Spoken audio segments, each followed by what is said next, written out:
आज अस्पताल हैं, डॉक्टर हैं, औषधालय हैं, वैद्य हैं, लेकिन बीमारियां हैं, बढ़ती जा रही हैं। बीमारियां रुकने का नाम नहीं ले रही। मनुष्य हर प्रकार से, छोटी से लेकर के बड़ी से बड़ी, सामान्य से लेकर के असाध्य और दुसाध्य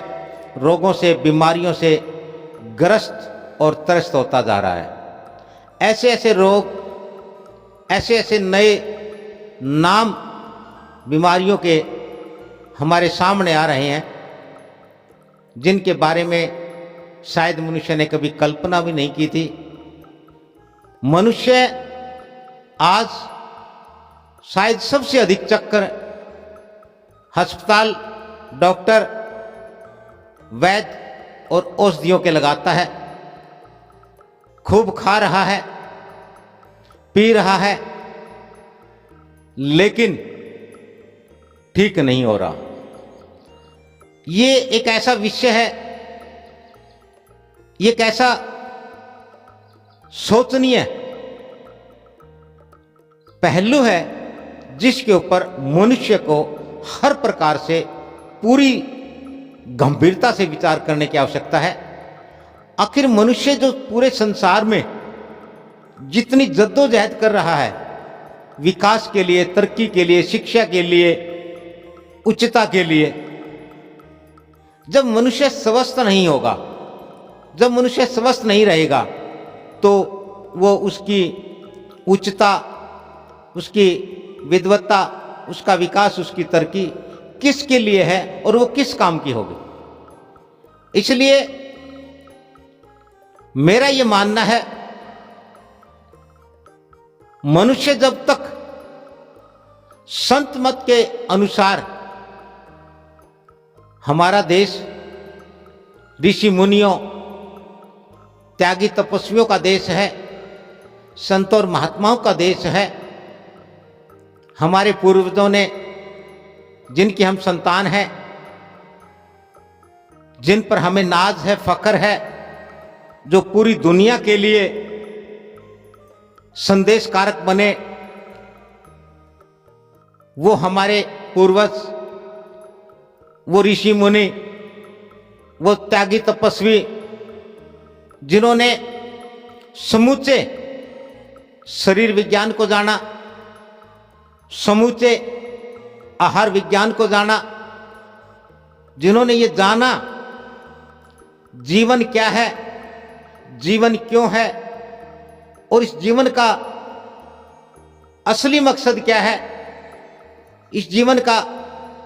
जन्म का उद्देश्य क्या है और यह उद्देश्य कैसे पूरा हो, किस प्रकार से इसे पूर्ण किया जाए,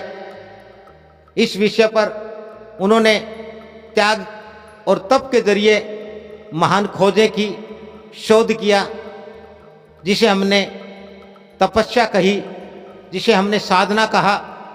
और उस साधना के बल पर, उस त्याग के बल पर जब उन्होंने इस रहस्य को, इस सत्य को जान लिया कि जीवन क्या है, जीवन क्यों है, जन्म और मरण का अर्थ क्या है, और जीवन में मनुष्य करे तो क्या करे, क्यों करे, ये सारी बातें समझी, तो उन्होंने हमें एक ही सूत्र दिया, एक ही बात बताई प्रमुख रूप से कि स्वास्थ्य ही जीवन है।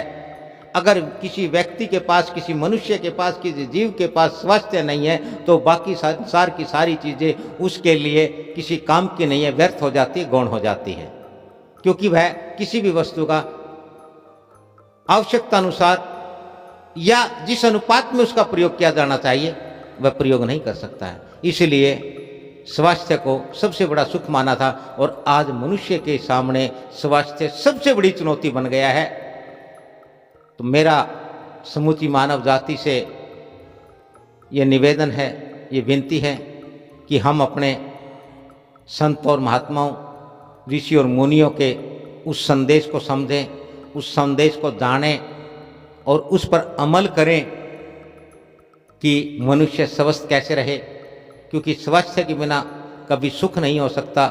और सुख के बिना मनुष्य कभी भी आनंदित नहीं हो सकता,